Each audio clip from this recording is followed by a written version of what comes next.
स्वागत है दोस्तों ਤੁਹਾਡਾ ਆਪਣੇ ਚੈਨਲ ਡਿਸਕਵਰ ਆਫ ਮਾਈਂਡਸੈਟ ਤੇ। ਜਾਪਾਨ ਜਿਸ ਦੀ ਗਿਣਤੀ ਈਸਟਰਨ ਏਸ਼ੀਆ ਦੇ ਸਭ ਤੋਂ ਪਾਵਰਫੁਲ ਤੇ ਐਡਵਾਂਸ ਦੇਸ਼ਾਂ ਚ ਆਉਂਦੀ ਹੈ। ਵਰਲਡ ਰੈਂਕਿੰਗ ਚ ਜਾਪਾਨ ਤੀਜੇ ਨੰਬਰ ਤੇ ਹੈ ਤੇ ਜਦੋਂ ਕੁਆਲਿਟੀ ਆਫ ਲਾਈਫ ਦੀ ਗੱਲ ਕੀਤੀ ਜਾਂਦੀ ਹੈ ਤਾਂ ਜਾਪਾਨ ਦਾ ਨਾਮ ਟੌਪ ਬੈਸਟ ਕੰਟਰੀਜ਼ ਚ ਆਉਂਦਾ ਹੈ। ਆਖਿਰ ਇਦਾਂ ਕਿਉਂ ਹੈ ਕਿ ਲਗਭਗ 11 ਵਾਰ ਜਿਹਦੇ ਵਿੱਚ ਜਾਪਾਨ ਨੂੰ ਹਿਰੋਸ਼ੀਮਾ ਤੇ ਨਾਗਾਸਾਕੀ ਦਾ ਵੀ ਅਟੈਕ ਸਹਿਣਾ ਪਿਆ ਤੇ ਇੱਥੇ ਤੱਕ ਕਿ ਜਾਪਾਨ ਵਿੱਚ ਔਨ ਐਨ ਐਵਰੇਜ ਹਰ ਸਾਲ 2 ਤੋਂ 3 ਮੇਜਰ ਭੂਕੰਪ ਵੀ ਆਉਂਦੇ ਨੇ। ਇਹਨਾਂ ਸਭ ਦੇ ਬਾਵਜੂਦ ਵੀ ਜਾਪਾਨ ਖੁਸ਼ਹਾਲ ਤੇ ਵਿਕਸਿਤ ਦੇਸ਼ਾਂ ਚ ਆਉਂਦਾ ਹੈ। ਆਓ ਇੱਕ ਬੁੱਕ ਦੇ ਵਿੱਚੋਂ ਕੁਝ ਲੈਸਨਸ ਤੁਹਾਡੇ ਨਾਲ ਸ਼ੇਅਰ ਕਰੀਏ। ਪੁਆਇੰਟ ਨੰਬਰ 1 ਦ ਸ਼ਿਨਕੈਂਸਨ ਇਫੈਕਟ। ਸਨ 1958 ਵਿੱਚ ਜਾਪਾਨ ਦੀ ਗਵਰਨਮੈਂਟ ਨੇ ਜਾਪਾਨ ਰੇਲਵੇ ਨੂੰ ਆਰਡਰ ਦਿੱਤਾ ਕਿ ਸਾਨੂੰ ਟੋਕੀਓ ਤੋਂ ਓਸਾਕਾ ਦੇ 499 ਕਿਲੋਮੀਟਰ ਦੇ ਸਫ਼ਰ 'ਚ ਲੱਗਣ ਵਾਲੇ ਟਾਈਮ ਨੂੰ ਘੱਟ ਕਰਨਾ ਹੈ। ਉਸ ਵੇਲੇ ਟੋਕੀਓ ਤੋਂ ਓਸਾਕਾ ਆਉਣ ਜਾਣ ਦਾ ਟਾਈਮ 6 ਘੰਟੇ 40 ਮਿੰਟ ਸੀ। ਇਸ ਤੇ ਰੇਲਵੇ ਦੇ ਇੰਜੀਨੀਅਰਸ ਨੇ ਗਵਰਨਮੈਂਟ ਦੇ ਸਾਹਮਣੇ ਟ੍ਰੇਨ ਦੀ ਸਪੀਡ ਨੂੰ ਵਧਾ ਕੇ 100 ਕਿਲੋਮੀਟਰ ਪਰ ਆਰ ਕਰਨ ਦਾ ਪ੍ਰਪੋਜ਼ਲ ਰੱਖਿਆ। ਦੋਸਤੋ 1958 ਤੱਕ ਟ੍ਰੇਨ ਦੀ ਮੈਕਸਿਮਮ ਸਪੀਡ ਹੀ 40 ਤੋਂ 50 ਕਿਲੋਮੀਟਰ ਪ੍ਰਤੀ ਘੰਟੇ ਦੀ ਹੁੰਦੀ ਸੀ ਤੇ ਟ੍ਰੇਨ 50 ਕਿਲੋਮੀਟਰ ਤੋਂ 100 ਕਿਲੋਮੀਟਰ ਦੀ ਸਪੀਡ ਤੇ ਲਿਆਉਣ ਦਾ ਇਹ ਵਰਲਡ ਦਾ ਸਭ ਤੋਂ ਪਹਿਲਾ ਪ੍ਰੋਜੈਕਟ ਹੁੰਦਾ ਤੇ ਵਰਲਡ ਰਿਕਾਰਡ ਬਣ ਜਾਂਦਾ, ਜੋ ਆਪਣੇ ਆਪ 'ਚ ਇੱਕ ਬਹੁਤ ਮੁਸ਼ਕਿਲ ਪ੍ਰੋਜੈਕਟ ਹੈ। ਪਰ ਇੱਥੇ ਜਾਪਾਨੀ ਗਵਰਨਮੈਂਟ ਨੇ ਟ੍ਰੇਨ ਦੀ ਸਪੀਡ ਨੂੰ 200 ਕਿਲੋਮੀਟਰ ਪਰ ਆਰ ਕਰਨ ਦੀ ਮੰਗ ਕੀਤੀ। ਇਹ ਸੁਣ ਕੇ ਜਾਪਾਨ ਰੇਲਵੇ ਦੇ ਐਕਸਪਰਟ ਇੰਜੀਨੀਅਰਸ ਦੇ ਹੋਸ਼ ਉੱਡ ਗਏ, ਕਿਉਂਕਿ ਇਹ ਇੱਕ ਇੰਪੋਸੀਬਲ ਟਾਸਕ ਸੀ।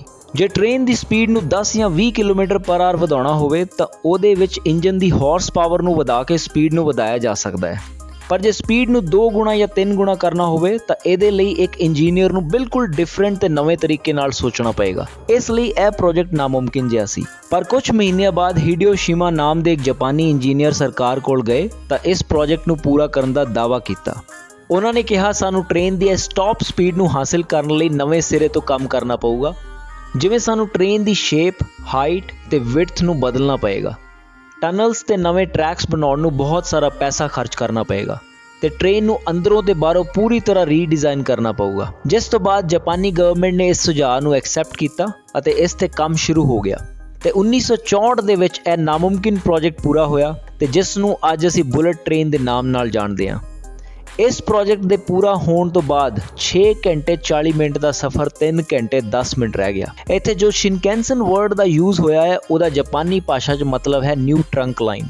ਦੋਸਤੋ ਸ਼ਿਨਕੈਂਸਨ ਥਿੰਕਿੰਗ ਨੂੰ ਅਸੀਂ ਆਪਣੀ ਪਰਸਨਲ ਲਾਈਫ ਵਿੱਚ ਵੀ ਲਾਗੂ ਕਰ ਸਕਦੇ ਹਾਂ। ਐਗਜ਼ਾਮਪਲ ਦੇ ਤੌਰ ਤੇ ਜੇ ਤੁਸੀਂ ਸਵੇਰ ਤੋਂ ਸ਼ਾਮ ਤੱਕ ਕੰਮ ਤੋਂ ਘਰ ਤੇ ਘਰ ਤੋਂ ਕੰਮ ਜਾਂਦੇ ਹੋ, ਉਸ ਤੋਂ ਬਾਅਦ ਸਾਰਾ ਟਾਈਮ ਫੋਨ, ਟੀਵੀ ਜਾਂ ਦੋਸਤਾਂ ਨਾਲ ਬਿਤਾਉਂਦੇ ਹੋ, ਤਾਂ ਇਹ ਸੋਚ ਰੱਖਦੇ ਹੋ ਕਿ ਰੋਜ਼ same to same routine follow ਕਰਕੇ ਮੇਰੇ ਵੀ ਦਿਨ ਚੰਗੇ ਆਉਣਗੇ, ਤਾਂ ਤੁਸੀਂ ਇੱਥੇ ਗਲਤ ਹੋ।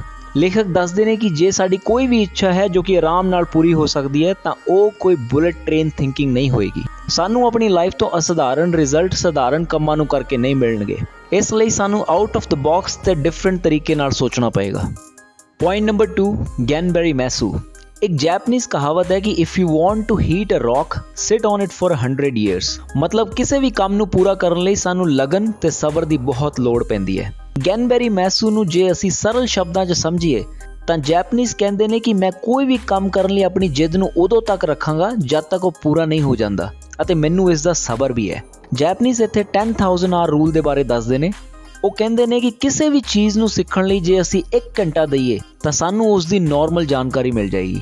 ਉਸ ਤੇ 10 ਘੰਟੇ ਸਪੈਂਡ ਕਰਨ ਤੋਂ ਬਾਅਦ ਸਾਨੂੰ ਵਿਸਤਾਰ ਵਿੱਚ ਉਸ ਦੀ ਬੇਸਿਕ ਨੌਲੇਜ ਮਿਲ ਜਾਏਗੀ।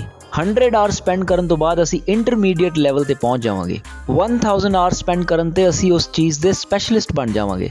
ਜੇ ਅਸੀਂ ਉਸੇ ਚੀਜ਼ ਨੂੰ ਅੱਗੇ ਸਮਝਣ ਲਈ 10,000 ਘੰਟੇ ਦੇ ਦਿੱਤੇ ਤਾਂ ਅਸੀਂ ਉਸ ਚੀਜ਼ ਵਿੱਚ ਮਾਸਟਰ ਬਣ ਜਾਵਾਂਗੇ, ਚਾਹੇ ਉਹ ਸਿੰਗਿੰਗ, ਗਿਟਾਰ, ਲੈਂਗੁਏਜ ਜਾਂ ਕੋਈ ਨਵੀਂ ਕਲਾ ਹੋਵੇ। ਜੇ ਤੁਹਾਡਾ ਕੋਈ ਵੀ ਪੈਸ਼ਨ ਹੋਵੇ ਤਾਂ ਰਾਈਟਰ ਨੇ ਅੱਗੇ ਇਸ ਨੂੰ ਬਹੁਤ ਈਜ਼ੀ ਤਰੀਕੇ ਨਾਲ ਸਮਝਾਇਆ ਹੈ ਕਿ ਉਹਦੇ ਵਿੱਚ ਤੁਸੀਂ ਕਿਵੇਂ ਮਾਸਟਰ ਬਣ ਸਕਦੇ ਹੋ। 7 ਵਿੱਚੋਂ 5 ਦਿਨ ਵਿੱਚ 8 ਘੰਟੇ ਪ੍ਰੈਕਟਿਸ ਕਰਨ ਤੇ ਤੁਹਾਨੂੰ 5 ਸਾਲ ਲੱਗਣਗੇ। 4 ਘੰਟੇ ਰੋਜ਼ ਦੇਣ ਤੇ 10 ਸਾਲ, ਰੋਜ਼ 2 ਘੰਟੇ ਦੇਣ ਤੇ 20 ਸਾਲ ਤੇ 1 ਘੰਟਾ ਦੇਣ ਤੇ 40 ਸਾਲ ਲੱਗਣਗੇ। ਪਰ ਜੇ ਤੁਸੀਂ ਟੋਟਲ 1000 ਘੰਟੇ ਵੀ ਕਿਸੇ ਸਬਜੈਕਟ ਜਾਂ ਸਕਿੱਲ ਨੂੰ ਦਿੰਦੇ ਹੋ ਤਾਂ ਤੁਸੀਂ ਉਹਦੇ ਵਿੱਚ 6 ਮਹੀਨੇ ਦੇ ਅੰਦਰ ਮਹਾਰਤ ਹਾਸਲ ਕਰ ਹੀ ਲਓਗੇ। Point number 3 ਇਕੀਗਾਈ। ਇਕੀਗਾਈ ਵੀ ਇੱਕ ਜੈਪਨੀਜ਼ ਸ਼ਬਦ ਹੈ ਜਿਸ ਦਾ ਮਤਲਬ ਹੈ ਜੀਂਦੇ ਰਹਿਣ ਦੀ ਵਜ੍ਹਾ, ਯਾਨੀ ਤੁਹਾਡਾ ਇਸ ਦੁਨੀਆ 'ਚ ਆਉਣ ਦਾ ਮਕਸਦ। ਸਾਡੀ ਜ਼ਿੰਦਗੀ ਇੱਕ ਪੁਰਾਣੀ ਚਲੀ ਆਈ ਰੀਤ ਤੇ ਭੇਡ ਚਾਲ ਦੇ ਨੇੜੇ ਤੇੜੇ ਘੁੰਮਦੀ ਹੈ ਤੇ ਉਸ ਤੋਂ ਬਾਅਦ ਜੀਵਨ ਦਾ ਅੰਤ ਆ ਜਾਂਦਾ ਹੈ। ਤੁਸੀਂ ਕਦੇ ਇਸ ਗੱਲ ਤੇ ਗੌਰ ਕਰਿਓ, ਇੱਕ ਮੇਲ ਦੇ ਬਚਪਨ ਤੋਂ ਉਹਦੀ ਲਾਈਫ ਨੂੰ ਦੇਖੀਏ ਤਾਂ ਉਹ ਪਹਿਲੀ ਵਾਰ ਸਕੂਲ 'ਚ ਐਡਮਿਸ਼ਨ ਲੈਂਦਾ ਹੈ, ਫਿਰ ਸਕੂਲੀ ਪੜ੍ਹਾਈ ਪੂਰੀ ਕਰਕੇ ਕਾਲਜ ਜਾਂਦਾ ਹੈ, ਫਿਰ ਨੌਕਰੀ ਲੱਭਦਾ ਹੈ, ਨੌਕਰੀ ਮਿਲਣ ਤੋਂ ਬਾਅਦ ਵਿਆਹ, ਫਿਰ ਬੱਚੇ ਤੇ ਅੰਤ ਵਿੱਚ ਬੁਢਾਪੇ ਦੀਆਂ ਦਵਾਈਆਂ। ਤੇ ਦੂਜੇ ਪਾਸੇ ਫੀਮੇਲ ਲਈ ਵੀ ਸਕੂਲ, ਕਾਲਜ, ਨੌਕਰੀ ਤੇ ਉਸ ਤੋਂ ਬਾਅਦ ਵਿਆਹ ਕਰਕੇ ਆਪਣੀ ਬਾਕੀ ਦੀ ਜ਼ਿੰਦਗੀ ਵਿੱਚ ਸਵੇਰੇ ਤੋਂ ਸ਼ਾਮ ਬੈੱਡ ਸੰਵਾਰਨਾ, ਬੱਚਿਆਂ ਨੂੰ ਤਿਆਰ ਕਰਨਾ, ਫਿਰ ਫੈਮਿਲੀ ਲਈ ਕੁਕਿੰਗ, ਜੋ ਕਿ ਸਾਰੀ ਉਮਰ ਰਿਪੀਟ ਤੇ ਚੱਲਦਾ ਹੈ। ਤੁਸੀਂ ਦੇਖੋਗੇ ਕਿ ਇਹ ਸਦੀਆਂ ਤੋਂ ਚੱਲਦਾ ਆ ਰਿਹਾ ਹੈ, ਜਿਹਦੇ ਵਿੱਚ ਕੋਈ ਬਦਲਾਵ ਨਹੀਂ ਹੈ। ਹਰ ਇੱਕ ਇਨਸਾਨ ਲਈ ਲਾਈਫ ਜੀਣ ਦਾ ਪਰਪਸ ਵੱਖ-ਵੱਖ ਹੁੰਦਾ ਹੈ। ਤੁਸੀਂ ਇਹ ਸਵਾਲ ਆਪਣੇ ਆਪ ਨੂੰ ਪੁੱਛ ਸਕਦੇ ਹੋ।